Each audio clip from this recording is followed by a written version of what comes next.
Okay, let's get started, folks. We've got a lot of ground to cover in the next 3 days. Cantrell Couture, where does this concept come from and why am I standing before you today? Well, I have to tell you, I've known since I was 5 years old that I wanted to be a photographer. When I was a little girl, I'm the middle child of 3 daughters. I was called Jellyfingers. I was always in trouble. I want you to know I am the proud holder of a 2.0 GPA in high school. Did not go to college, but I'm not dumb. I was at the top of the bottom of my class, just so you know, okay? But you know what? It wasn't because I was dumb. It was because I had a hard time learning the way that they taught in school. I mean, I'm extremely visual. If I see it, I can do it just like that. But don't hand me a manual. It just isn't gonna happen. And the really funny part is I've written 3 books now. Thank goodness I had a fabulous writer, Skip Cohen, who wrote all 3 of my books. But if it hadn't been for that, I would have never gotten them done. And I would have never learned photography if it hadn't been for the visual aspect, which is why this kind of a venue is so powerful, because many of you are just like me, and that if we see something done, holy cow, get out of our way, we can do it. But don't hand us a manual. We're not gonna read that Photoshop manual, are we, guys? No, it's not gonna happen. I got married in 1975, married my high school sweetheart right out of high school. So I've been married almost 37 years. And I have to tell you, when I got married, we had a friend with a good camera take our wedding pictures. And I have to tell you, it was at that moment when I saw my pictures for the first time that I realized one of the most important lessons that I will ever have learned. And that is that cameras don't take pictures, people. People do. And that you can hand an artist, somebody who really understands an f-stop from a bus stop and who understands how to light an image effectively, knows how to use room lights or use the light coming from a window or lights from overhead, and knows how to sculpt the body with that. And they can use that little point and shoot with their iPhone and get beautiful pictures. And you can hand somebody who's got the greatest camera, the most expensive piece of equipment in the world, but they don't know anything more than where to press the shutter, and you're still not gonna get a great image. And so unless, by the way, unless they do that spray and pray method where they just spray the room like a monkey might, and then maybe they get lucky and get a good picture. And that's not what we're gonna do this weekend. We are gonna learn good photographic techniques so that when every one of you leave this room, you're gonna leave this room, and for those of you on the internet, you're gonna be well qualified on a path that has a very fine foundation laid for creating beautiful images with predictable results. So let's talk about a few of the aspects of photography, the tools for capture. I use good equipment. I use the Canon EOS 1D Mark IV camera body. I have a 15mm fisheye, 24mm 1.2, 50mm 24 to 70, 85 1.2, 135 2.0, and the 70 to 200 2.8 IS. I have a variety of different lenses. The most important quality in these lenses are that they're all fast glass. And that's important to me because I do like working in a fairly lower light situation. And I also like to selectively focus so that my subject, their eyes are tack sharp, but I want everything else to go away. I've been a judge in photographic competition for many years now, and I will tell you there are 2 reasons why prints and images get judged down. Number 1, because we show too much information. In other words, the magic of that moment is like right over here, but it's so far away, you can't see it. You cannot see that beauty. And then the other reason why images are judged adversely is because people do not know when to back away from the computer and back away from Photoshop. And they muck them up with all their Photoshop tricks. So watch out for those kinds of things. So I do like a variety of lenses. I use Lexar 600x compact flash cards. I prefer smaller compact flash cards versus bigger ones. I don't like to put all of my eggs in one basket. I want to have as few of images as I can on one card. I prefer to have a lot of cards. Of course, I come from the film days when we could get 24 exposures, on a roll of film, back in the old Hasselblad days. In fact, when I first got started as a photographer, the gentleman who trained me, his name was Don Gerhardt. He's not even in photography anymore. He used to hand me 6 rolls of 120 film for an entire wedding. 6 rolls. You realize, that's not very many pictures. And he would give me this little checklist of poses, and it would say, okay, pose number 1, bride and groom gazing at one another, picture of bride with her dad and stuff like that, And then he would say to me, of course, I had to immediately go out and go buy another 10 rolls because I couldn't shoot a wedding that way, right? But I'll tell you what that was really good for. It really taught me the value of learning what the decisive moment looks like and learning to press that shutter at the right moment. So in my mind, I still try to think like I only have 12 rolls of film to work with. And that way, I'm not snap happy and just getting loosey-goosey and just, taking the same picture 25 times. Learn not to do that. Learn to be thoughtful about when you press the shutter and then move on. Not only will that make you a much better photographer, but it'll make you, it means you'll have less work editing later on. So let's talk a little bit about the edit process and such. After capture, I'm going to use Adobe Lightroom for processing my raw files. I use, of course, Photoshop for working any images that I'm going to do, whether it be weddings, portraits, families, or anything. And I love Photoshop Actions. I'm an Actions junkie and extremely proud of it. I don't use them full bleed. In other words, I'm not going to use a Photoshop action at 100%. I will use that action quite often at maybe 5%. It's like salt and pepper when you're creating a fine meal. You don't dump the entire salt shaker on it. You use it just in a very sparing way. Yervant's actions, his film actions. He's got one for infrared, black and white infrared, that is by far the very best mimic of black and white infrared I've ever come across. It's phenomenal, I love it. I use Marcus Bell's action. He has some beautiful black and white actions as well. Kevin Kubota has some amazing actions, and by the way, Yervant's actions and my own actions and Kevin Kubota's we're going to have as a giveaway, so it's going to be really cool. Nik Software has also got some amazing actions as well. And so you might wonder, well, Bambi, why do you have so many actions that you use? Well, it's kind of like a recipe. You know, how many of you have one cookbook? No, we wouldn't have one cookbook, because today I might feel like a nut and I might want a Southwestern flavor to my pot roast. Well, tomorrow I might decide that I want it to be, kind of like the old world way, or like my grandma used to make it, which is kind of a joke, because anybody that knows me knows that I do not know how to boil water. So from there, once my images are captured and my creation has been done, I will tell you, whether it's a wedding or whether it's a portrait, a family, children, or anything, all of my artwork is done before a client ever sees a single picture from me. They will never, ever see unedited work, ever. You might wonder, well, why? Why, Lloyd, do you think I would have that, adopt that kind of philosophy? It's your first impression when you... Thank you. It's your first impression when you... Is this on? Yeah. When you, if you put your unedited work out there, that's what they see as your business model, basically. And when you have it edited and perfect, and everything's ready to go, it looks better for you. You are absolutely right. You know, honey, you are way smarter than you look. Can I just tell you right now? You are just way smarter than you look. I'm the first. I'm telling you, I knew it. You know they're going to happen all day long. Yeah. That's exactly right. Oh, yeah, that's right. You see, I want them to see beautiful photography equals great photographer. And you see, if you wait and you do your retouching and any of your artwork and you wait to say, well, Bambi, they're not going to buy that picture, or, I want to make sure, and I don't want to do work on something that they're not going to purchase. You see, then beautiful photography equals great Photoshop tricks. And I don't like that. I don't want that kind of thing. I don't want them to even think about Photoshop. So I really want them to see beautiful work and go, holy cow, that gal is really good at what she does. And I want them to think I am perfect.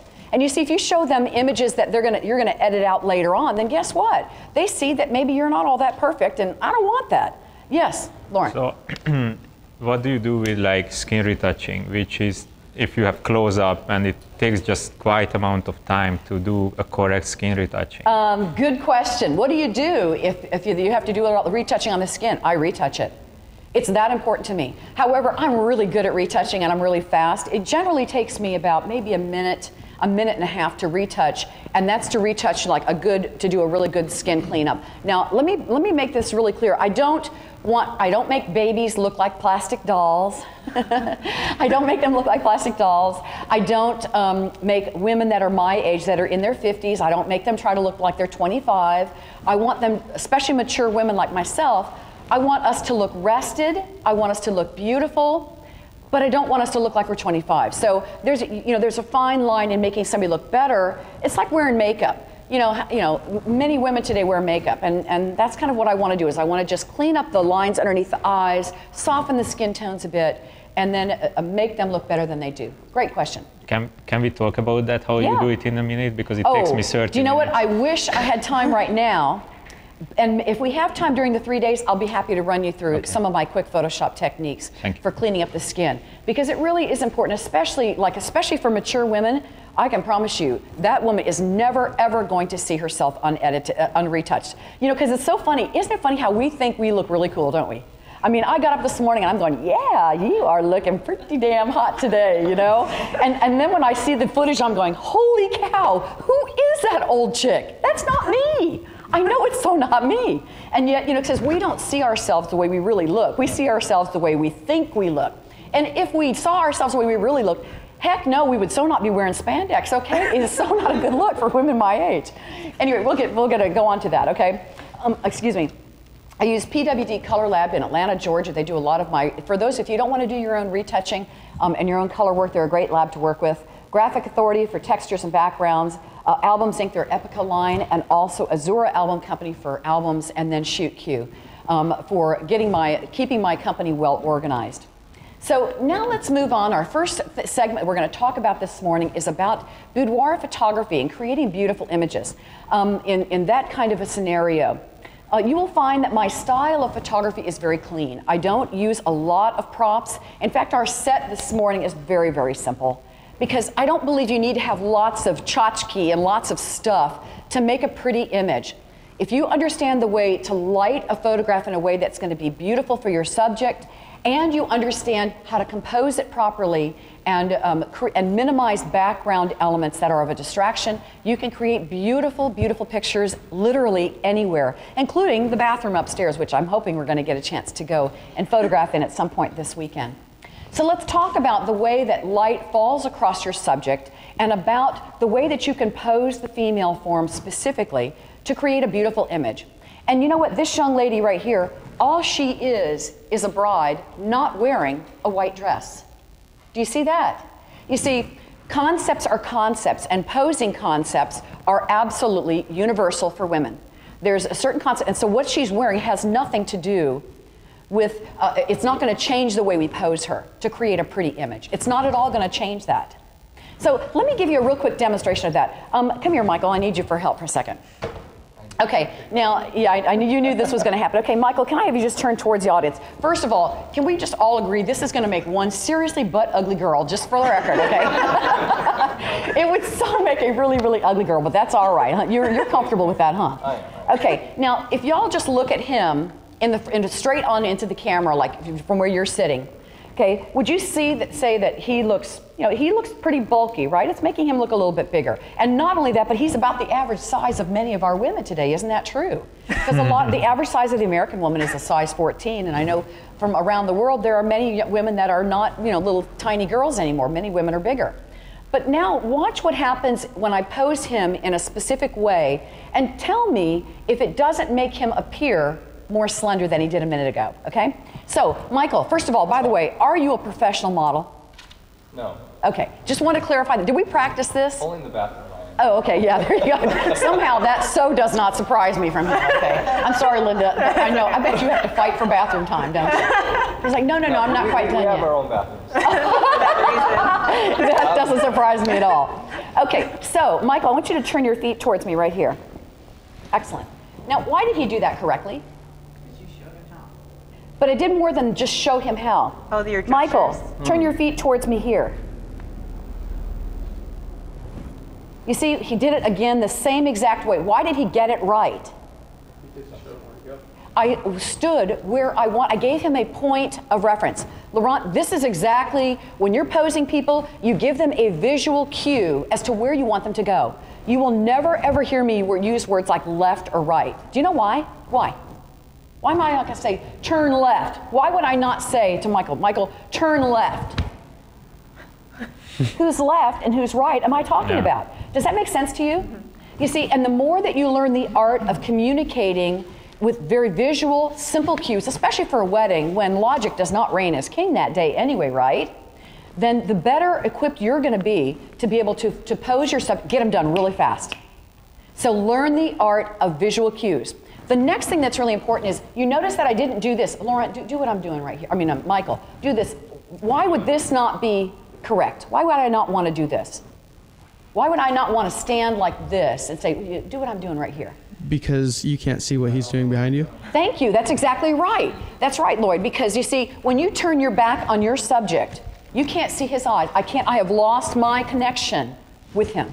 You do not turn to stone by looking people in the eyes. It's okay. All they are is just people. It's all right. So with Michael, if I want him to do what I want, I need to make sure that he doesn't have that puzzled look in his eyes. So I'm going to say, Michael, turn your feet towards me right here. Excellent. He did it exactly right. The next thing I want to do is I want to shift his weight to his back foot. Now, with photographers, if we say in photography terms, we'd say, put your weight on your back foot. But the problem is that people end up doing this thing. They go like this because they're not photographers. Our clients aren't photographers. They're people. So I've learned that there's a sneaky way to get them to put their weight on their back foot. And I learned it by going to Hawaii and watching hula dancers. You know, when a hula dancer is dancing, what are they moving? They're shifting their hip one way or the other. And I learned, I went, hey, wait a minute. If I say to my subject, Michael, this right here is your hip. Can you just push it towards my hand? Guess what? Automatically, his weight shifted to his back leg, and I didn't have to do anything special. And more importantly, you do not have to touch your subject to get them to do that. That's important that you not have to touch the subject to get them to do that, because especially, you know, you may have a little bride or this little gal, especially if you're doing boudoir work and you're a man, you may want to not have to touch her. It may make her feel uncomfortable to have you touching her. So you want to be able to use gestures and say, hey, you see this hip right here? Just point to it and say, push it towards my hand. And immediately their weight shifts to the back leg. Now, for most women, we want to shift that weight back away from the camera. Why? Why? Make us look thinner. That's right. Why would it make you look heavier to shift your hip forward? Why? Because of gravity? Well, it's more than gravity, though, Michael. It's more than gravity. Lloyd? Is it the magnification of the magnification of the lens? Kind of. So if you're a fisherman, you put the fish out far, you long arm technique, and it looks really big, and you hold it back here. I'm sorry, honey, if I'm a girl, I'm sorry. No, but hey, I'm sorry, just want you to know, just for the record, yes, I was my daddy's only son, so I know how to fish in a really big way, so I'm just joking. Because of the perspective of the lens. Well, that's true. It has to do with perspective. But ladies, it goes way farther than perspective. I'm sorry, but my thigh, does it look bigger with the weight on it? Or does it make thinner with the weight away from it? It looks thinner if I push the weight. Because see, I don't have the weight on the thigh. So whenever you put pressure on that, any kind of a body part right here, and you push that element forward, you're putting weight on it, which is spreading out the muscle in your thigh, and it's making you appear heavier. So, you know, as I said, I don't know any woman who wants to appear fatter and flatter than she is. So that's what we want to do with Michael. We want to push that hip away from the camera. That's step number one. The next thing that we want to do is we want to bend this front knee a little bit, because what we're trying to do is we want to create a nice diagonal line. You see how there's a nice line on my leg because my front knee is bent? So take this knee and bend your knee and bring it over towards your other leg. Beautiful, look at you. Oh baby, you are hot now. That's it, loving it. Michael, look right here a second, look right. Oh yeah, I'm hunting. Yeah, you are doing great. Point your toe towards me this way a little bit. Love it, very, very good. That's excellent, Michael. Now the other thing that we want to do is now I want to have him press his tummy a little bit towards my hand this way. Press your tummy towards me a little bit this way. Now you know this is where men and women are so polar different. Okay, you ready for this? Okay, ladies, if I asked you to press your tummy towards my hand, what is the first thing you're going to do? Suck in, right? We so would suck in, right? No, guys, where they do, okay, babe, boom, and they're poking out their stomach. It is just so funny how men and women are different. But isn't it crazy how women, is there a woman in this room that would go pull my finger? I mean, we ain't gonna be doing no pulling my finger thing, you know. We just don't, there's some things that like no, I'm sorry, babe. So it's the universal code of womanhood and manhood. And so the thing that we're trying to do, if Michael were a woman, is we want to rock those shoulders back a little bit. You see what happens when I pull my pelvis forward a little bit? It rocks my shoulders back a little bit. You want to learn to become body part specific. The next thing that I might do is I want to create a bit of a light trap in here. I don't want his arms close to the body.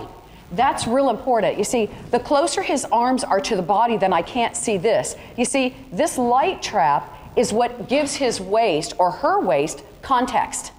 You see, if the arms are real close to the shape, the body right here, guess what? All we've done is added 20 pounds and made him look heavier, or her, made her look bigger than she was. Okay? Are we on the same page? Y'all with me now?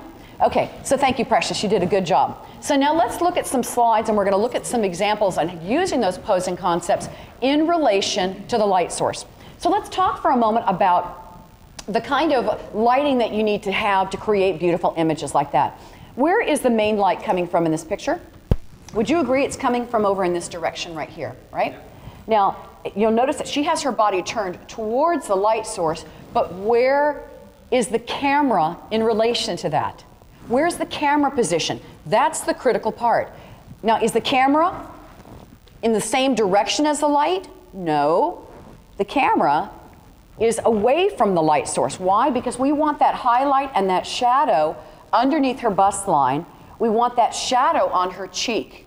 That's really important. So let me show you the real high-tech way that I captured this image. Okay, this is one of my spaces in my studio, and as you can tell, I have all the latest technology. I do. I have everything good.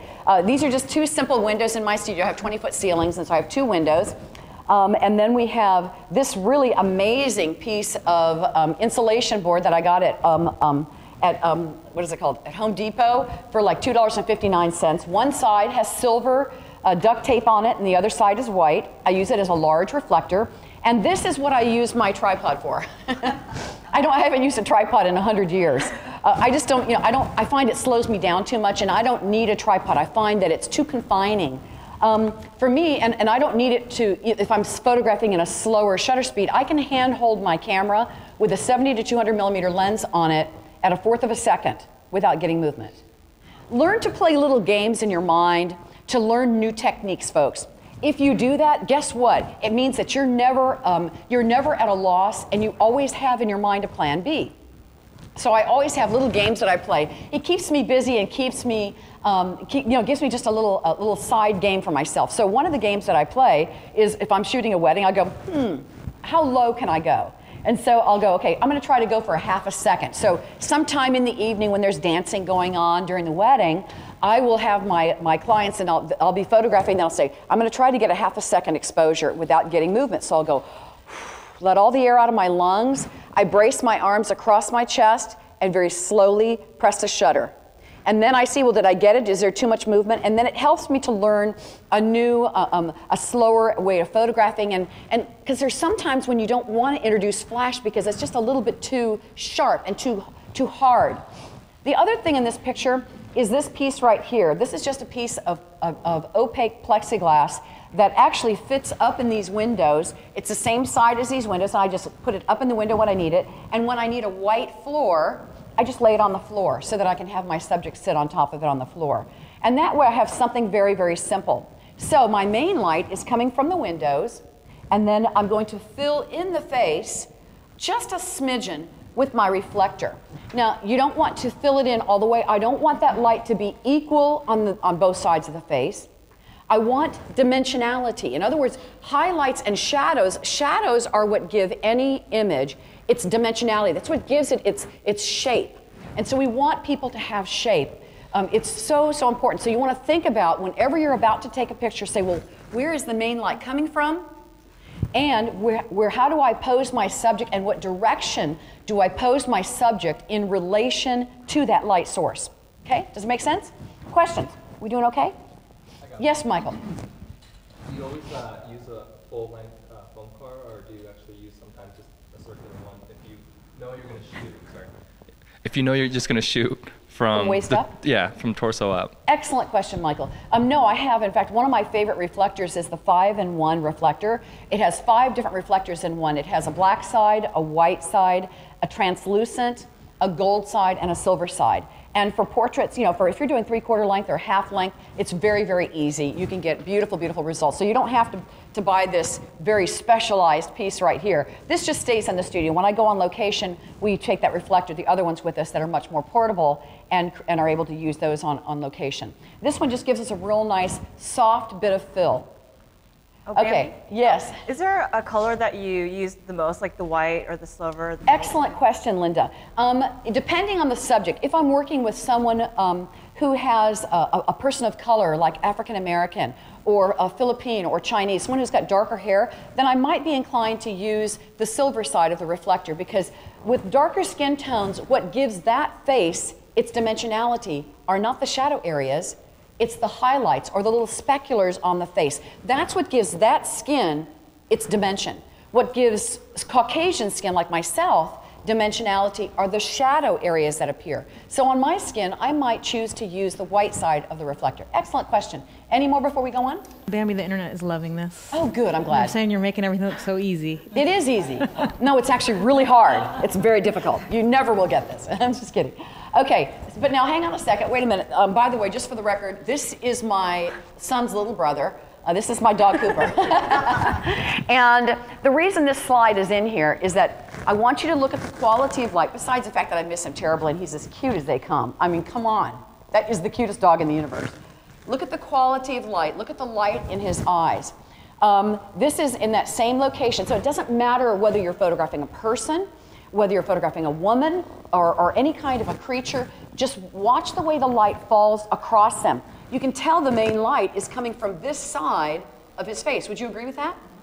And then notice how, because I'm photographing on this side of him, we're getting these little highlights and shadows. They're highlights in the fur, but we're also getting those shadow areas in the fur, which are what give Cooper his dimensionality. Another powerful tool is the selective focus. I shot this image with an 85mm 1.2 lens, about 2.0. Both of the eyes are tack sharp, but do you notice how the feet are not sharp at all? And the background is not sharp. Why? It's because, you see, those things I don't want to compete with the face. I want your eye as the viewer to go right to those eyes. If somebody is looking in the camera at us, we expect those eyes to be sharp. We want them to be tack sharp. So that's the rule you want to think about. But then think about after that, do you need to have everything else to be sharp? So you may want to use one of those fast lenses that can really blur out those insignificant things that are less important, that you don't need to be sharp. Do you notice, by the way, how I'm filling up the frame with the subject? That's one of the other techniques. That's a really important thing for us to learn to do, is if you're doing a close-up, fill the frame. I'm not worried about whether I have to make an 8x10 print. I will make a print that is going to work for that picture. This would make a great 7x10, but not an 8x10 because it would crop off his feet, right? So we're not going to do this as an 8x10. If I had a client who wanted this to be an 8x10, then I would put it on a mat of some sort. That could be, so in other words, make the print 7x10 and then put it in a larger mat so that that matting could be 8x10. Does that make sense? Okay. We have a couple, a couple questions from the internet, if Great, I'd love that's it. all right. Question from Monster was, when do you use black reflectors? That is a great question. And you tell Monster that is a really good question. Let me tell you when you would use a black reflector. Hey, cutie, come over here, baby. We're going to use you, by the way, Laurent. You're going to be my black reflector. I want you to notice what happens with my face when, Laurent, I want to see your butt. So turn around this way. Okay, no, let's stand up tall for me, okay? Now, I want you to notice what happens when I move myself closer to him. Do you see how we're getting a shadow on this side of my face? So you see, black reflectors absorb light. White reflectors and silver reflectors reflect light. So if I'm working with somebody who is a larger person, and I want to slim down that face, I will use the black side of a reflector and then photograph from that same side. Does that make sense? Thank you, baby. That was really good of you. Appreciate that. So the moral of the story is the black side of the reflector is, by the way, is my second favorite side to use. Because when you have somebody who's got a round face and you want to make that face look a bit more narrow, or you have cheekbones and you want those cheekbones to pop out a little bit, using the black side of the reflector is a phenomenal tool for sculpting that face a bit more and making that face appear more slender. It's a really good tool. Any other questions on that? Another question with regard to when you talked about your 5-in-1 reflector, they were wondering what size you use. That was a Shutterbug. Oh, okay, great. I like the 60-inch reflector. The 60-inch, it's a nice big round one. A good size. I don't like them too small. And here's how you use a reflector. For instance, if you kids are my subject, and we're going to talk a lot about this as the program goes on, and I'll give you some demonstrations in slide format. I don't use the reflector like this. I use the reflector like this. So in other words, if the sun is back there behind you and I want to give a little bit of snap to your face, I'm going to use the edge of that reflector. It'll come into my reflector and then I will whisk it across your face on the side, not like this, because we don't want to use the center. Oh, great, thank you, baby. Forget, I got my sidekick, John. So I'm going to use a reflector like this, not like this. Okay, make sense? Okay, cool. All right, great. Thank you, love. Okay, so now let's talk about a bit more about the posing in doing boudoir work and the ways that you can create beautiful images. I do not believe in telling people to smile, telling them to look sexy, telling them to do things. I give them a reason to behave that way. For example, if I just said to you all, if I said, Terry, I want you to smile, we get that fake smile that we all put on for people that we don't know. However, if I said to Terry, oh my Lord, honey, I don't know if I can photograph you. You are so seriously butt ugly. You know, there you go. See, I have given her a reason to smile because she knows I'm full of crap, right? So give them a reason to have an expression and you get real, beautiful expressions. You get absolutely great expressions. So when I'm photographing children, this is exactly what I do. Linda, give me 5. Oh. Would you not do that? That hurt. Okay, that's exactly what I'm going to do. I'm going to play with children. My associate photographer, Michael Van Auken, is absolutely brilliant. He does magic tricks for the little kids when they come in and we're photographing them so that while we're photographing our children, we're not saying stupid stuff like smile. You know, it's just so not going to happen. You're not going to get real imagery. You're not going to get beautiful, real smiles or real expression. So I give people a reason to behave a certain way. And that, when you give people a reason to do something, then you get a natural expression. Yes, Michael? So when you do that, do you usually do you time it so you're getting it at a certain point of that reaction, or do you just kind of get it at the peak of it? Excellent question, Michael. Yes, what I do, this is when I may take 3 frames. The first one doesn't ever get, that's not the one that gets the expression. My camera, by the way, is always at my eye when I'm behaving like this. So in other words, if I'm like something with Terry, if I was making that crazy stupid joke with her, you know, my camera's not going to be down here when I'm, you know, it's like, you know, you're going to miss the moment. So my camera's going to be up here, and my finger is on the trigger, so that when she starts getting that reaction, bang, bang, bang, then I can watch it happen. You know, one of the other things, and the ways that you can train yourself to be able to capture the decisive moment. And for those of you that are the documentary style photographer who really likes to be the fly on the wall and create beautiful images, but you don't want to make people, you don't want to get them to do things to do it. You want it to be natural. Here's how you do it. You take neurochromes with your brain. In other words, pictures with your brain that in random moments. You could be sitting in a restaurant, you could be sitting in Starbucks, having your coffee in the morning, and you look at the way the light is falling upon people's faces, and you pay attention to what's going on with them, and in your mind, interpret their personal stories. That's what I do all the time. No matter where, I could be walking through the grocery store, and I'm taking neurochromes with my brain, and pictures with my brain, thinking, okay, well, is it gonna happen, or what's gonna happen next? I also think it's extremely important to become a good listener. Learn to be an extremely careful listener, and then you can hear when something's going to happen. You can feel it. You literally can feel it. And so I very, very much am a very good listener. It's my one good quality is that I'm a good listener. And then the second thing that I think is really, really critical is keeping your finger on the trigger. Don't wear your camera around your neck like a piece of jewelry. It's not a piece of jewelry. You ain't going to get it if it's down here. And then you're going to do the stupid thing and go, you know, can you do that again? It ain't going to happen. So don't do it. Have your finger on the trigger, have your eye, you know, through the viewfinder if you have to look through the camera. And that way, when that decisive moment happens, you know it and you nail it every single time. And it's just so powerful for you. It is just so rewarding. It's like going fishing with your dad. And you know when you reel the big one in, doesn't it make you just feel so good you got it? Well, that's how it makes you feel when you see that decisive moment building, and because you had the correct lens on your camera and you thought these things out in your mind ahead of time, when you didn't have a camera in your hand, you were prepared for that moment as it unfolded. Do we have any other questions? Perfect Pixel would like to know what method you use when the model is simply not responding. Great question. Well, what do you do when the model's not responding? And has a little energy. I fire them. I go, I'm sorry, no, I'm just kidding. This is exactly what I do. Deuteronomy, get over here. Okay. Anami, right? Anami? Okay, Anami. Okay, so let's say that Anami is my subject, and this is kind of, I'm getting that little deadpan expression from her, and it's not, nothing's going on. Now, this will be very difficult for her because the reason I picked all these people is because they all had a personality.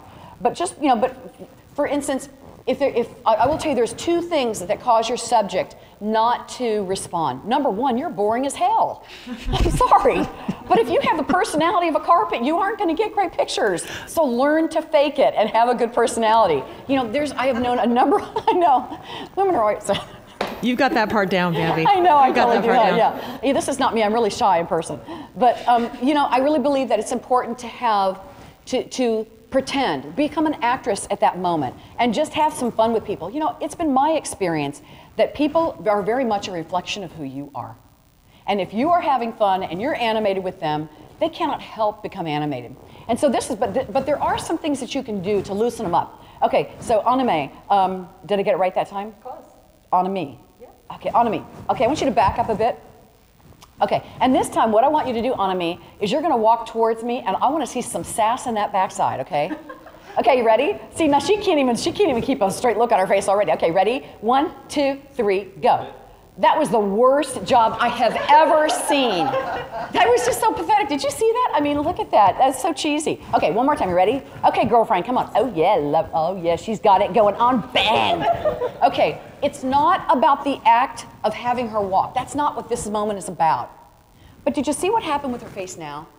You see how it kind of breaks it up. You break it up and you just kind of, it breaks that moment of, that is happening. And so that's one of the reasons that I always get people moving, and if I feel like I'm kind of screwing it up, if I just messed it up because I got them too kung fu posed, then I'm going to shake it out. I'm going to say, okay, I just want you to shake it out. Let's just start all over again, and we'll start in a different way. So that's how I would handle that. Thank you, love. Okay, any other questions before we go on? Okay, cool. So with this young woman, it's what's giving her body its language. Let me demonstrate this to you. What is my body language saying to you right now? Protected, back off, right? I have an attitude going on. Now notice what happens if I do one thing. Now what am I saying to you? I'm interested. And what did I do to change the perspective from you? What did I do? All I did was lean forward.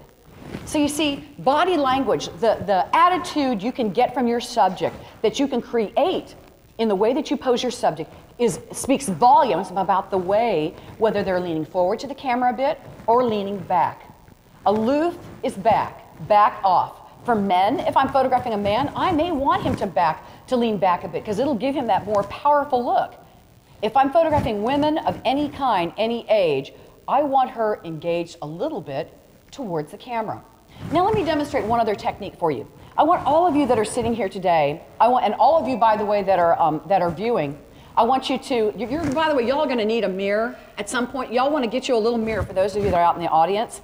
And I want you to place it up in front or by your computer monitor because you're going to need to see this at some point in the next 3 days. I want you to see what happens when you feel it. Okay, so the first thing I want all of y'all to do is I want you to take a picture with your brain of the way that you're all seated in this room, okay? I want you to see how you're seated. You know how your little tummy's kind of hanging forward a little bit? We're kind of just hanging back, okay? Now, the next thing I want you to do is I just want all of you to lean forward. Just lean forward. Okay, do you notice how your shoulders are kind of rounded? Rounded this way, right? And by the way, for us girls, that's not all that good looking, is it? That's not a good thing because it's going to make us look like we have a little bit of a belly, and it's going to make the girls kind of hang a little bit, and that ain't good. And so we don't want to do that. Now I want you all to sit back. But this time, when you lean forward, I want you to lean forward to me with your chest. Lean towards me with your chest. Okay, what's the difference? Staying more upright. Which is stretching out your torso and making you look a little thinner. And yet, what did I do? What did I ask you to do? I said, with your chest, lean forward a bit. So you see, it straightens your back up automatically. Do you see how that works? So you want to learn to become very body part specific. So with this young woman, I said to her, I said, I want you to lean forward to me with your shoulder. See, with her shoulder or with her chest, and then I want you to roll that shoulder forward a bit because it would give her a bit of grace and it'd give her a little bit more of a glamorous, almost like huh? And with her lips, I just said, I just want you to repeat the words, huh? Huh? What does that mean? You know, kind of like you were just like, you didn't quite understand.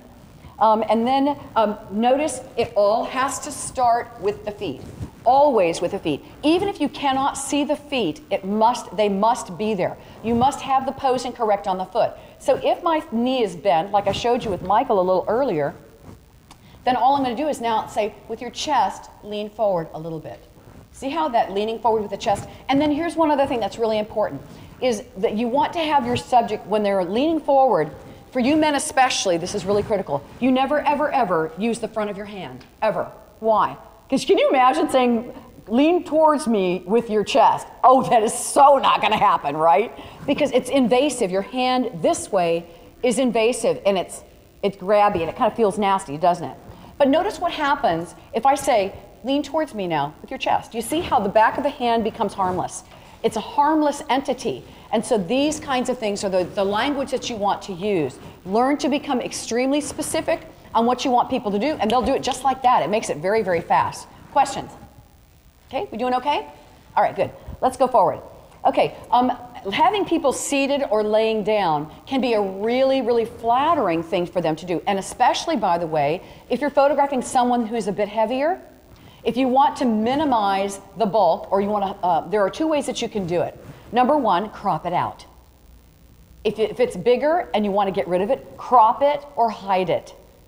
So also, by the way, let's say that you are doing boudoir work and you want the shape of that young woman's body, her bust line, to look a bit more curvaceous. Having her lay on her tummy a bit is going to give her a bit more cleavage. It's going to make her look a bit more, it's a much more flattering way to do it.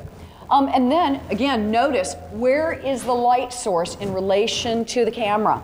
Main light is actually coming in from almost behind her. It's rim lighting her here. We have a little highlight right here and these little bits of highlights on the cheek. But the camera position is about 45 degrees from there. You see that? So you see, you don't want to be photographing flat into the light. In other words, I would not move my camera position in the same direction as that light source. I would want it on the shadow side of the face. That's called short lighting, folks. When you light from the shadow side of the face, or not light, when you photograph from the shadow side of the face, that's called short light. Okay, got any questions for me? There's Yes. a question. How far away from her were you when you took the shot? How far away was I? I was probably from maybe me to the coffee table right here. When I do images, this is very much my comfort zone. I love intimate images and close-up pictures of people. I find that if they can see, if they're much more impacting, and impact is everything in the mind of the client. They don't understand, you know, the Rembrandt triangle on the cheek. They know one thing: impact. Do I look great or do I look bad? That's it. That's all a client understands. Photographers understand all that other technical stuff. So what I generally like to do is I'm very comfortable taking lots of beautiful close-ups. Yes, I will do some beautiful full-length shots, especially if she has a beautiful gown on or she has pretty legs, and we'll show off those legs. But as a general rule, a lot of my imagery is more tight and more intimate. And so the 70 to 200 millimeter lens is my favorite tool. I mean, I use that probably the most of any lens I have. I use the 70 to 200 millimeter lens. And you'll notice that I'm down low. I'm on the ground with her. Because not only do I want to see her face, but I also want to see the fact that she has a backside back here.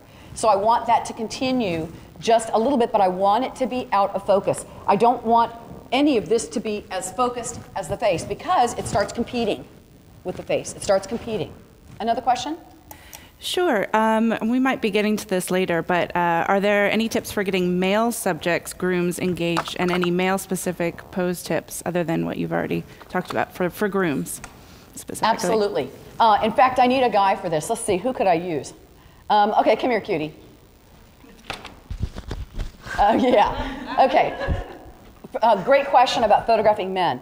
There are men, you can photograph them in a variety of things that you can't get women to do. Men can push their hip towards the camera a bit, but it's not about this. They don't push their hip this way or this way like women do. We don't use the same kind of terminology, because if we do, then he starts looking a bit more feminine. what we do is if I just said, yeah, see, it looks a little bit too feminine for him. But what I want to do is I want that weight to shift to the back leg. That's where I want it to go. So the first thing I'm going to do is I find my light source, and then again, I want him about 45 degrees posed in relation to the light source. So the first thing I'm going to do is say, Laurent, I want you to lift this front foot off the ground for a second. Just lift it off the ground, and I just set it down just gently, like you're going to step on a butterfly and you don't want to squish it. Okay, so when he lifted his front foot off the ground, where did the weight shift to? The only place it's got left to go, the back leg. It's a real sneaky way of getting people to do exactly what you want to do. Yeah, well, there you go. Yeah. Well, maybe not somebody who's drunk, but what can I say? Then I'll just give them something to hang on to. Here, hold on to me, Precious, for a second. So, okay, so notice how immediately it kind of shifts that weight backwards. The other thing that I will do for men is I might say to him, with this shoulder and this hip, I want you to lean towards me a little bit here. You see how when he leans towards me with the shoulder and with the hip, this whole side of his body, it shifts the weight that way. And that can be very, very flattering. When we get to photographing our couple today, this afternoon, you'll see exactly what I'm talking about. The other thing that men can do is we also want them to hang a bit. We want those shoulders, they can round their shoulders like this. You can have them a little bit rounded. So the next thing I want you to do is I'm just going to have you just kind of like hang towards me just a little bit. Love it. Oh, love it. Right there. Good job. Excellent. Okay, but not, I don't want your little belly hanging out, but just kind of lean towards me now with your shoulders a little bit. Love it. And then turn your face this way a little bit. Oh, baby, you are hot right there, pal. That is really good. Looking good. Oh, that's okay, the key to it. By the way, I don't do this little thing where the guy has his thumb sticking out of the pocket. I think there is not anything in the universe that is cheesier than that. That just says, I am a photographer. Real people in the universe, real guys, don't ever walk around with their thumb hanging out of the pocket. We don't care what their hand is doing in that pocket. It's not our business, okay? Thank you.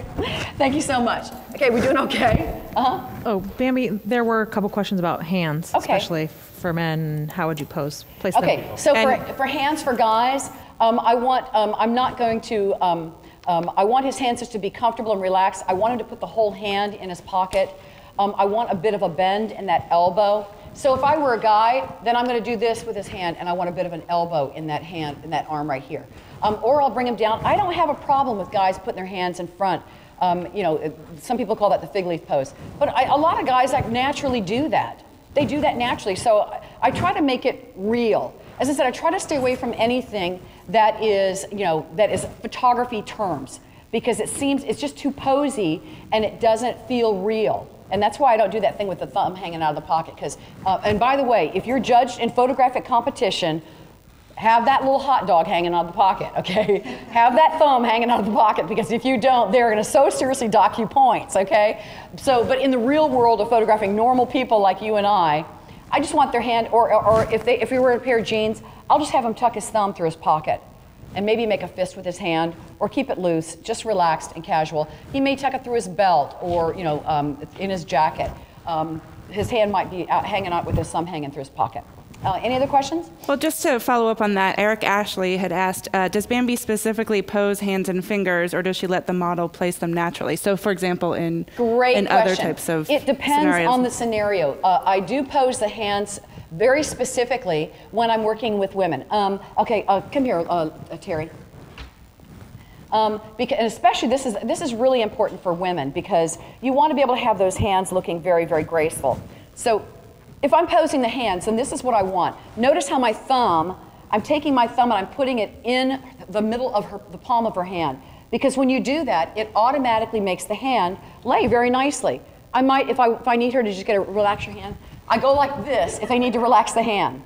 And if it's below the waist, then I want to bend the wrist up. If it's above the waist, they can bend it up like this. Women have a lot of choices what they can do with their hands. The one thing that you want to stay away from when posing is we don't want to see the back of the hand. Why would I not want to see the back of the hand? Why not? Well, maybe it could be, but more important than that, why else would I not want to see the back of the hand? Because it's almost as big as the face. And you see, if I'm photographing her right here, and this hand is right here, then guess what? It's closer to the lens of the camera than her face is, and it's going to appear larger. So I want to make sure, I want to see the side of the hand. The other thing is when you see the side of the hand, you see the side of the arm and not the back of the arm, which is a bigger part of our body that we don't want to see. Thank you, Precious. Good questions. Okay, so let's move on. So let's talk a little bit about filling the camera a bit, and notice again where the light's coming from. Do you see the catch light in her eye? By the way, this is my daughter-in-law. Tell me, am I going to have good-looking grandkids or what? Yeah, I am. Yeah, this is my daughter-in-law, Alethea. She's just beautiful. By the way, Alethea, I hope I got out of the hospital today in a good way and you're healthy again. She was in Mexico and got food poisoning really, really bad. Was in the hospital all day yesterday. Okay, notice how that highlight right there is in about the 2 o'clock position in the eye. Notice how, because it is in that position, the light skims across the eye and highlights or illuminates the iris. That's what gives that iris its glow and its dimensionality. So I'm always looking, you want to think about where the light is coming in on the eye. So the first thing I do whenever I'm photographing any subject is I'm looking at them and I say, well, where is the light coming in on their eyes? Where am I getting that catch light? Is it a large light source or a small light source? And that's really important because the larger the light source, and this is a pretty good sized light source, it's a fairly good sized light source in her eye, the softer that the light will be. We can tell that this is a soft light source because of the shadow. See how soft the edge is of that shadow? And again, do you notice how I'm photographing her on the bright side of her face or on the shadow side? Shadow side. Now there's one type of face that you want to flat light or photograph on the bright side of the face. You know what kind of face that is? What kind of face might we want to make look bigger? How about a long, skinny face? So if your subject has a really long, narrow face, then that's the one person that you may say, you know what, I think I'm going to light them on, I'm going to photograph them from the side that the light is on. However, there's one caveat to that. You know what that is? It's is their body big? You see, if they're a bigger person, then maybe I may err on the side of photographing on the shadow side because the majority of their body is going to be in shadow, which means they're going to look slimmer. Does that make sense? Okay, we all on the same page? So, pay attention to where the light source is falling. Now, by the way, can you tell where I took this picture? Do you have any indication of what the background was? Any indication whatsoever? You see, that's the beauty of just looking for pure light. Learn to do this in neurochromes, in other words, pictures with your brain, and then you are absolutely never at a loss. You are always on cue, and you will know, you say, you know what, okay, here's my location, my light, there's my light source, and then everything else can go away. And especially if you fill the frame with the subject's face, then guess what? We don't care if there's brick back there because we won't see it. Learn to crop it in the camera.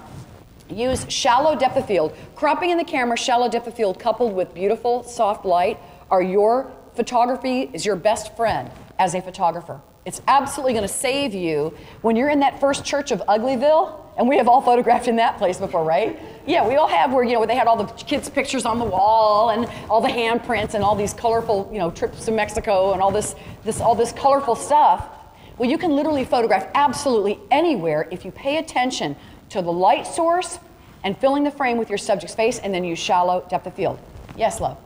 If the crop in the camera is an equivalent of 8x12 or 4x6, and you don't know what sizes the client's going to want, how do you crop in camera without losing those extra? Excellent question. I crop always for the benefit of the picture. It's always about the picture and I don't pay attention to whether it's an 8x10 or not, because the way that I look at it, it's got to be about the integrity of the piece, of the image itself. Then what I'll do is I'll say, you know what, like if this were a client picture and they wanted an 8x10 picture, I'd say, okay, well, this is going to probably be, we can either put this in an 8x10 on a canvas that's an 8x10 and make the image more like a 6x9 on an 8x10 canvas. You know what I mean by that? That's the way I would personally do it. Or I would say, you know what, this print is not going to be good as an 8x10. This would be an amazing print that's a custom piece. We want to make this a custom piece because not every picture should be 8x10. And I really believe that one of the things that separates you and I from all the realm of photographers or people out there that just have a good camera is that we're not thinking in 8x10, 5x7, or 4x6 crop or 4x5 crop. We're thinking about, sometimes that picture is a 5x10. Maybe it's a long, skinny picture, and that's what gives it its beauty. Can you imagine cropping a 5x10 beautiful, horizontal, cool print and making it an 8x10? It would kill it. So we sit with people, with the clients when they are ordering pictures, and we let them know right away, this is an image that's going to be, that's a showpiece that you should make, as a 5x10. And the way that I want a client to see that picture, the way that I want them to purchase it, is the way that I show it. So in other words, if I have an image, whenever they see my pictures, period, in any kind of scenario, they see it the way that I envisioned them to see it. They'll see it. If I know the magic of that picture is a 5x10 horizontal, they're going to see it on my screen as a 5x10 print. They're not going to see it as the way it was shot. They're going to see it the way that I envisioned them to want that picture. And then I will communicate to them that this is a piece that you want as a long, skinny picture. Don't crop it. And then the way that we, any enlargement, any print that anyone buys from me, whether it be a 4x6 print or an 8x10, we mount all of our images before a client ever sees them. We mount, when they purchase a picture, we mount them on 8-ply 11x14 mats. That's the way for, like, if a person buys a picture from me, just a single image, they bought a 4x6 picture, but it's going to come on an 11x14 8-ply mat. Why? Why would I do that? Because, go ahead. I was going to say because you're a professional and you're distinguishing your product from something that they can get at CVS. Exactly. See, a 4x6 picture at CVS or at Costco is what? 89 cents or 49 cents or whatever. You see, I'm going to charge a lot more than that. And I want them to see my work as different. And if you just give them a 4x6 picture, then I'm sorry, guess what, people? They're going to see that as, oh, this is a 4x6, I could go to wherever, CVS.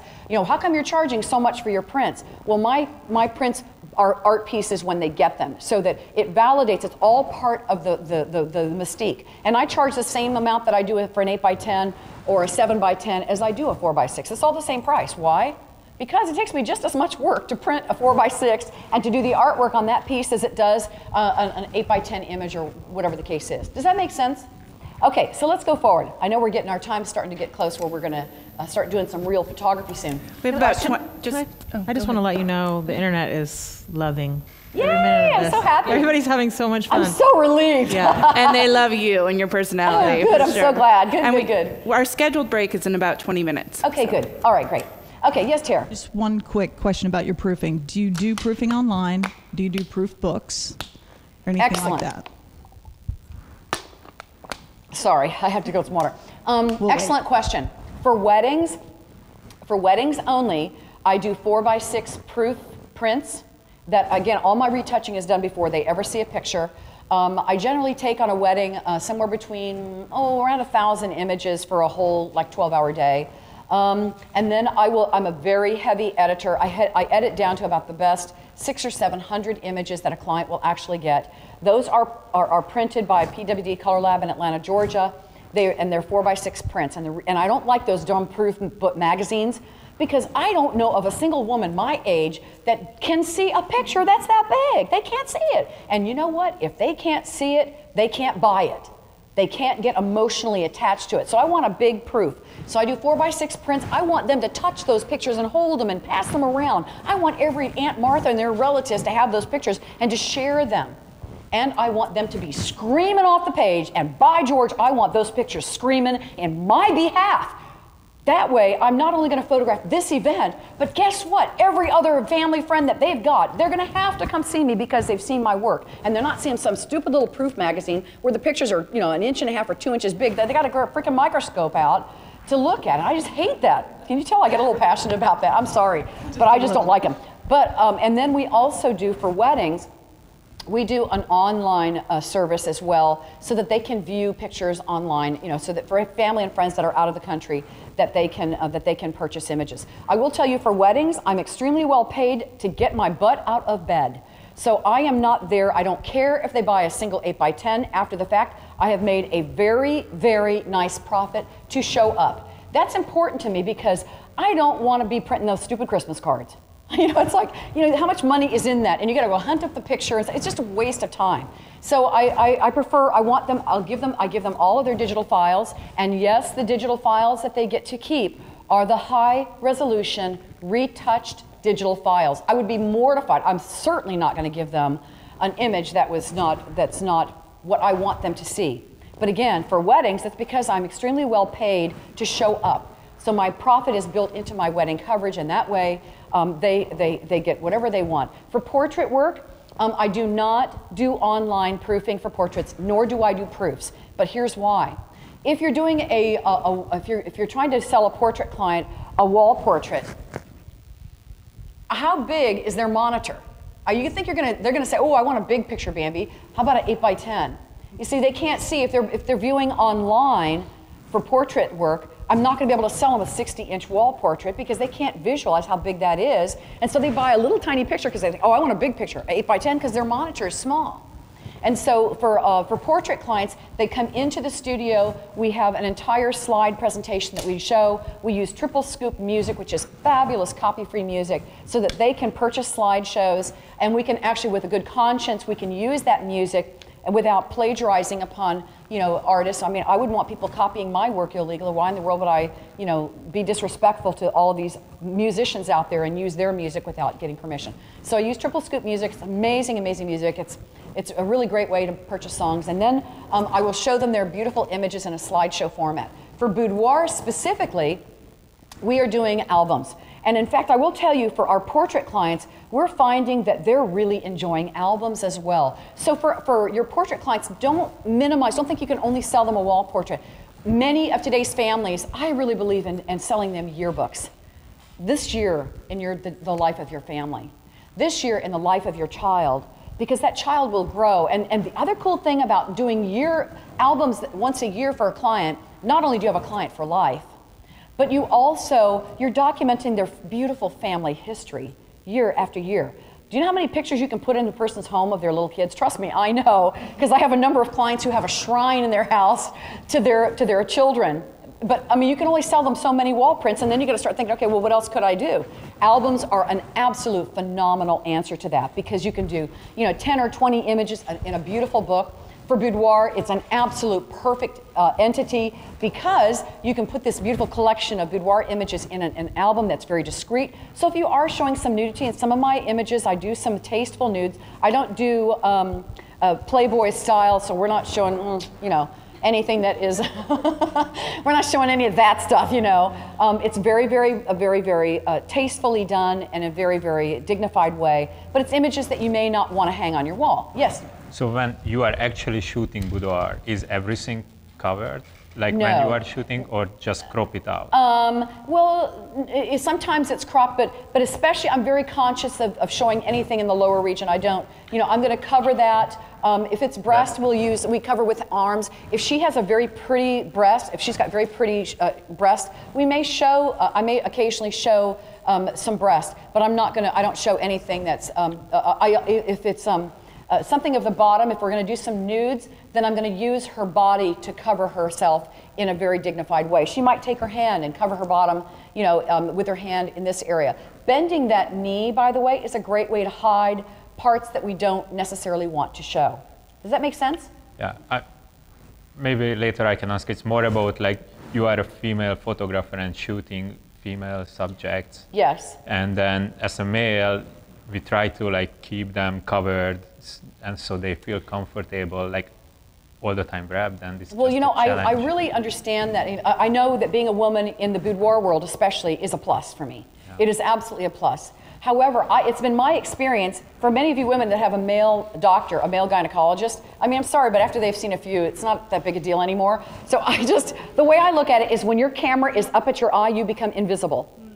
You become invisible. And if you handle somebody with dignity, and with your camera is up to your eye, and you are covering them discreetly, or you are communicating, you're not standing really close to them, you'd be surprised at how much more comfortable people feel in front of you as an individual, and maybe creating some beautiful images that maybe where they don't have a top on or something of that nature, but it's because you're not in their personal space.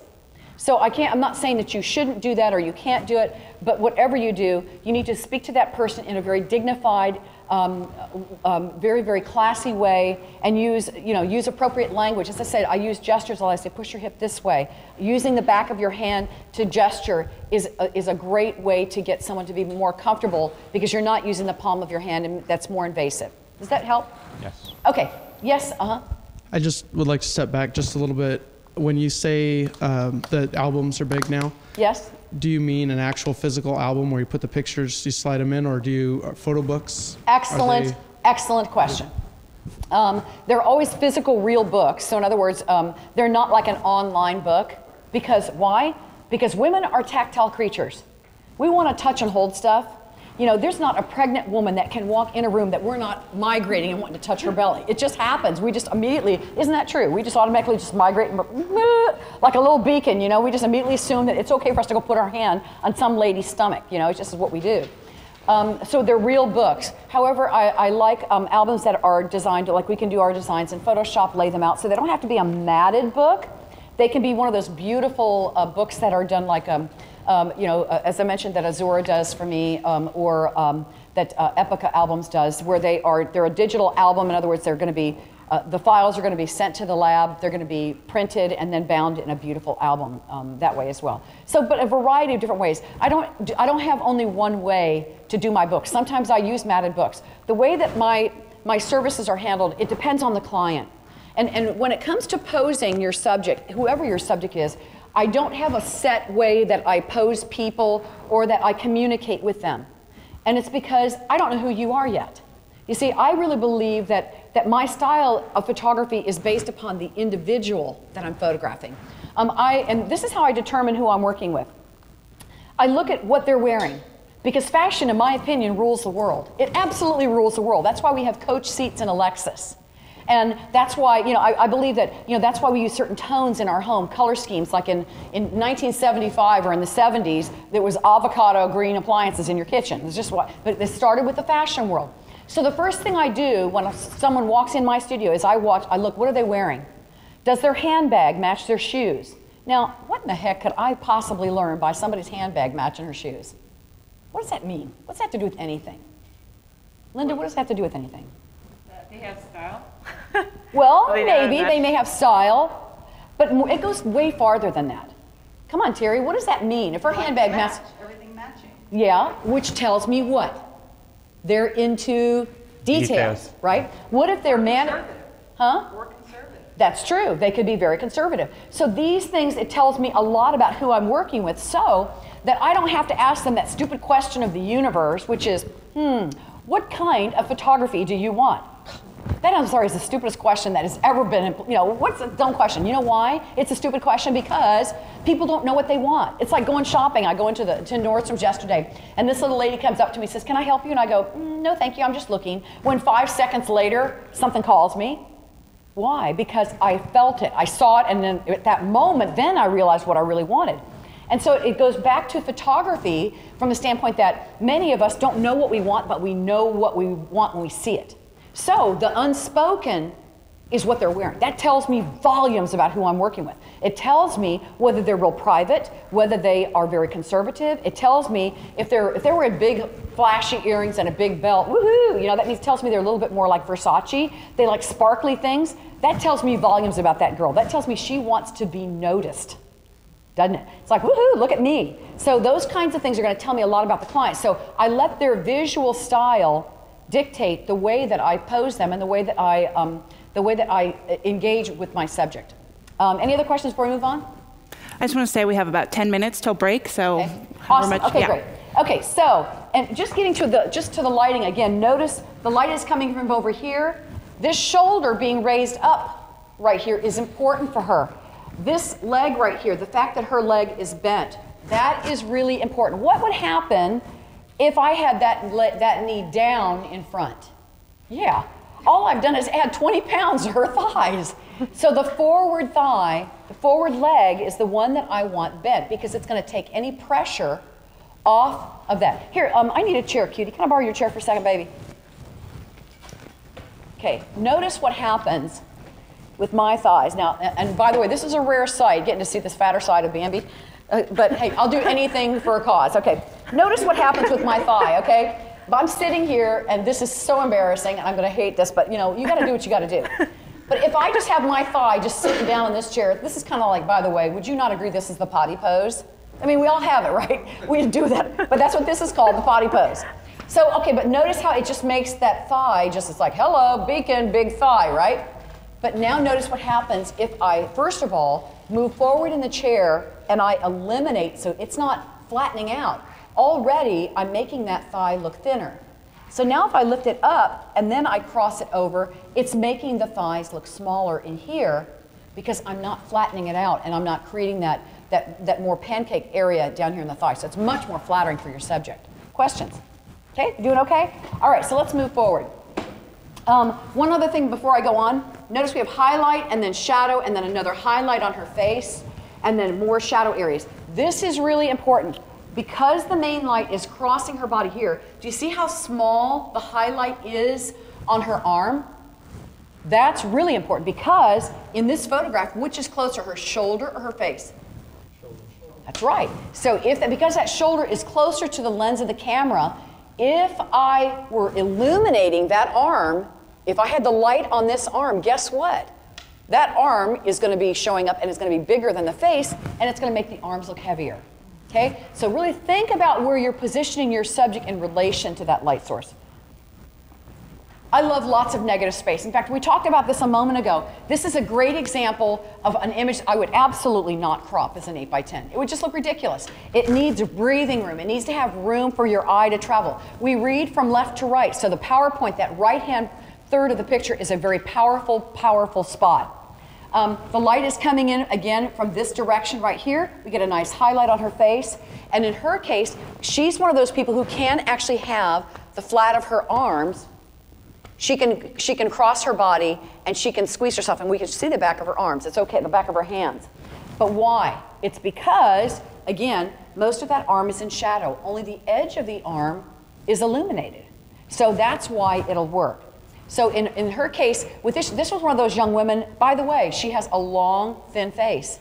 Do you notice that? She's got a very long, long face. So having that light be a bit softer, and also notice I'm photographing her straight into her face. That's why, because she's got that longer, skinny face, which needs to be perked out a little bit on the sides. Does that make sense? Okay, good. We doing okay? All right. So. Notice again, now again, this is another image that would be ridiculous to crop it as an 8x10 because it would crop her hand off and it would just look ridiculous. But notice how she is posing. Again, the light is coming from the left-hand side, but notice what's going on. Again, it starts with the feet. This forward foot leg right here, notice it's bent forward like this. Now in this case, her weight is on her back foot, but now she's leaning forward a bit. You see how I'm creating that energy flowing this way? But she's leaning forward with her chest. You see, when you have somebody lean forward with the chest, you arch that back. And then I tilt her face back towards the light source. So in other words, if this were my light source, I'm going to have her bring her front foot forward just a little bit, lean forward with the chest, and then turn her face back towards the light source so that the light skims across her shape, across her body. Okay? Any other questions before we move on? We have so many questions. I know. I know. Where to begin? Okay, so I probably have time for maybe one more. Okay, well, Photonator wanted to know how much time you spend with the client before the shoot. Oh, excellent question. Okay, how much time do I spend with them? Well, it depends on the kind of photo shoot that it is. If it's a boudoir session, I generally, before I start shooting, maybe 10 minutes, I'll sit down with them on my couch. We have either spoken on the telephone, and I've encouraged them to bring a variety of different things in. I do not have in my studio lingerie for people to wear. I think it's kind of icky, kind of creepy, you know. I mean, who wouldn't wear clothes that other people had on? I would so not do that. So, but what I do, that's why I use fabrics a lot, because they're just much more harmless, and I can cover whatever I need to with fabrics and create a variety of different looks that way. So the first thing I do when I sit down with a person is I talk to them about their concerns and about the things that they like. I want to find out about their personal style. As I said, the first thing I'm doing is I'm looking at what they're wearing. Are they wearing closed-toed shoes? Are they wearing cute sandals that are sparkly? Are they wearing heels? Those kinds of things tell me a lot about who the subject is. And then I ask them viewpoint questions. Viewpoint questions are important because how do you feel about such and such requires that they give me what? It requires that they give me more than a yes and no answer, right? It means that they have to tell me how they feel about something. And that tells me volumes. It tells me what to avoid. You know, well, I don't like, you know, I'm really scared about having my picture taken. I hate having my picture taken. Well, why? Well, you know, I never like the way I look and I feel stupid. Well, what is it that could make you feel stupid about about having your picture taken? See, ask them viewpoint questions and you start fishing and they tell you exactly what to avoid easily. It tells you what to avoid. Now, if it's for a wedding, I do an engagement session for every client that I photograph. And in fact, when I do the first time I meet with a bride, when I am her initial interview with me, the first thing I do when she sits in my room before I show her a single album, the first thing I do, I sit down with her. I'm going to find a spot that is lower than her. So if one of you girls was my bride, I'm going to be sitting right here on the coffee table. Why? Because I want to be lower than you. Why? Because that makes you feel like you're in a position of power. And I will lean forward a bit so that I can become very engaged. This is really who I am. I want them to feel comfortable and relaxed. The next thing I'm going to do is I'm going to ask them, tell me a little bit about your wedding. First of all, tell me about your dress. I want to know all about that dress. Why do I want to know about her gown? Why do I want to know about her dress? Because it's going to tell me volumes about her. It's going to tell me, well, she says, oh, well, I'm wearing this big poofy ball gown, and I'm wearing a tiara on my head, and then I got this little sweetheart neckline, blah, blah, blah, right? What does that tell me? Princess! Okay, am I going to be showing her some sassy, sexy bride who's on the beach wearing a slinky gown? Heck no! Because if I do, she's going to do this. She's going to go flip, flip, flip, shut that book and go boom, bye. It's going to be over. She's going to say, nice knowing you, Bam, but it is going to be O-V-E-R. So I want to know who I'm talking to so that the first album that I show her is exactly what she wants to see. And it's because I have respect for who you are, not who I want you to be. I do not have a philosophy of, well, it's my way or hit the highway. I don't believe in that because photography is my profession. It's not my religion. It's my profession. I do this, yes, I love it. I have a ball doing it, but I am paid really well to do my craft. And so I believe that I'm a photographer of humanity, which means I'm going to photograph you the way you want to be photographed. And I'm going to find out who you are so that I can photograph you in the best way that makes each of you feel comfortable. And that way, when you look at your pictures, you say, hey, Bam, you caught my smile. That's who I really am. And there are some clients that I photograph that are very, beautiful and sexy, like this young lady, and who have this amazing, who are very much, wear lots of sparkly jewelry and stuff. I immediately put on sparkly mode Bambi. This is part of learning Bambinese. And I go into sparkly Bambi mode, and I'm going to do all this crazy, get real wild and crazy. And then if I have this gal who's very private and quiet, then guess what? I'm going to back off and I'm going to become a bit more private and quiet and move nice and swiftly, use softer tones in my voice and validating her in every step of the way, but in a way that's going to dignify that particular individual. That's exactly the way I'm going to handle it. So the moral of the story is find out who you're working with, and then that tells you a lot about how to photograph them. We talked a little bit earlier about placement of hands. So when you look at this photograph of this young lady, even when she's laying down, the position of her shape is really important. You notice that her legs are not laying one on top of one another. That's important, and we're going to demonstrate that when we come back and we do some posing in a little bit. Also, notice how this back arm is tucked underneath the waist. Why? Because we don't want the waist to look thicker. We want the waist to look curvaceous. And notice how there's less light on the arm than there is on the waistline. Sorry, I know I'm not supposed to touch the screen. But notice how that because there's more light on her waist, you see that shape of her waistline. And then notice the fingers. Notice how they're very soft. Generally, if I need somebody to hold a garment by a woman is going to be held not by these two fingers, not by those two, but by these two fingers. Why? Why? Because look what it does to my front fin. See how it lays my hand nicely? She can still hold her dress or her fabric or her skirt or her wedding gown, but with these two fingers, it makes all the difference in the world, and it gives this beautiful, elegant, soft look that's very, very pretty. And so with her, I just said I want you just to basically touch your thigh and then just lift it and then drop it back down. Just lift your finger and then drop it back down, and it lays the fingers in a very, very pretty way. We haven't talked a lot about exposure.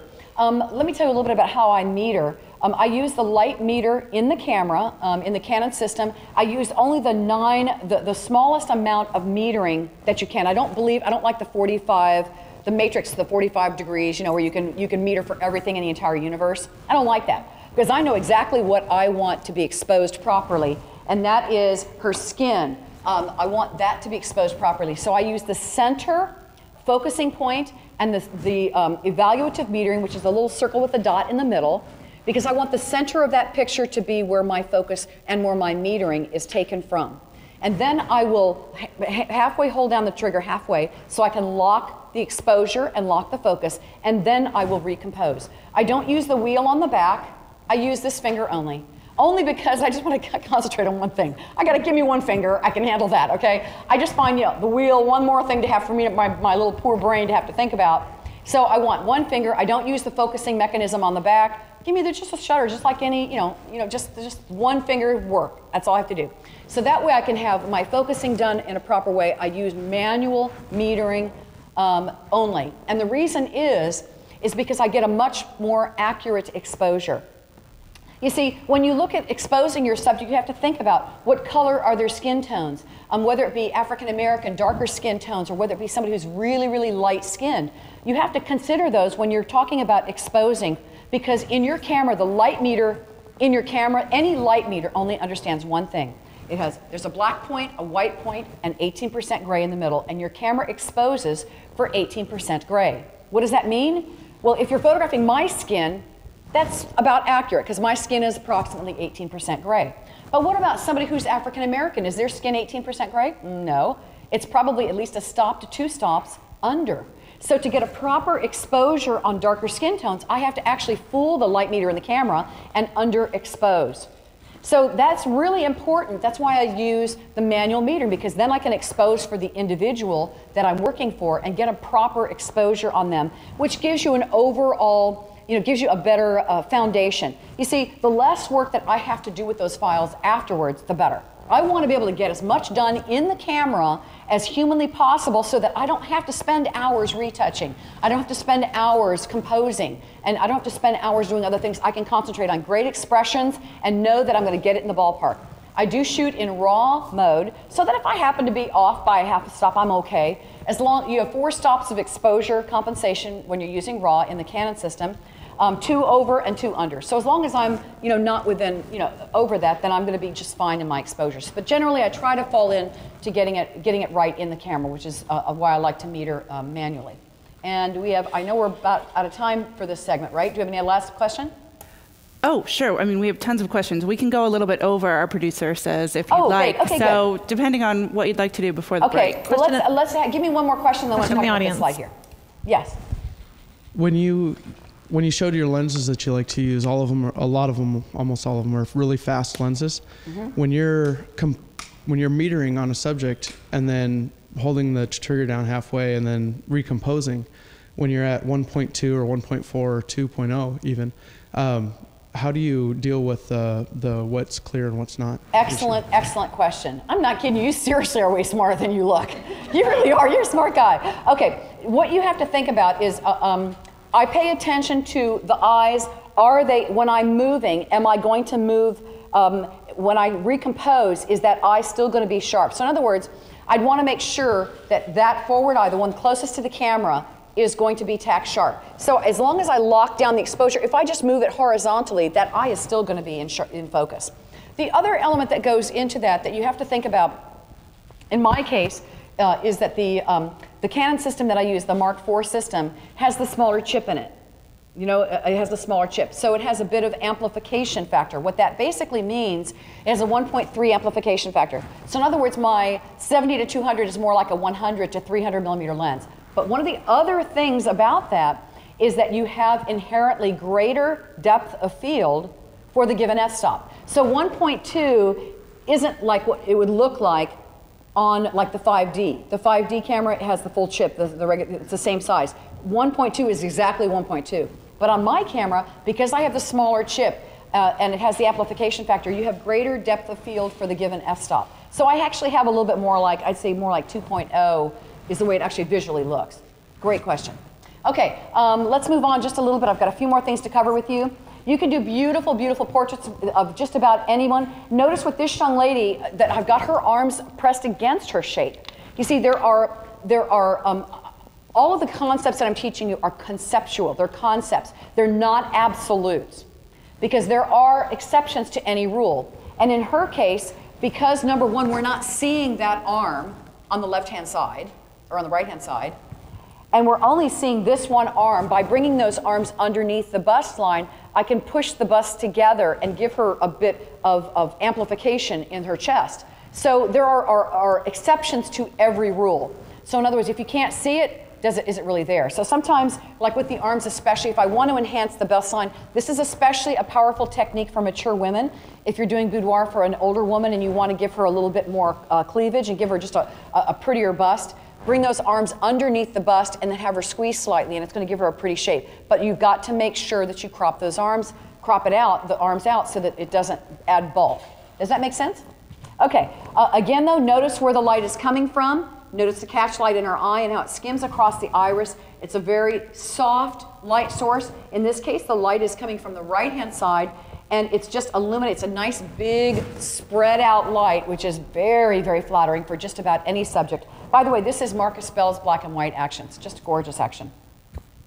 But there are also times, we talked a little bit about exposure a minute ago, there are times when I want to overexpose because of what the subject is. In this case, I could take a proper exposure and then boost it later on in Photoshop, but I like getting it right in the camera. So I chose to overexpose this image by about a stop. Why? Because I don't want the skin to look like skin. I want it to go white. I want, after that, then I'm going to increase the contrast a bit, because what was really powerful in this experience with this subject was those incredible blue eyes, this massive, this beautiful piece of fabric on her face, and the color tonality. Again, the concept and the photographic experience has to fit the context of the picture itself.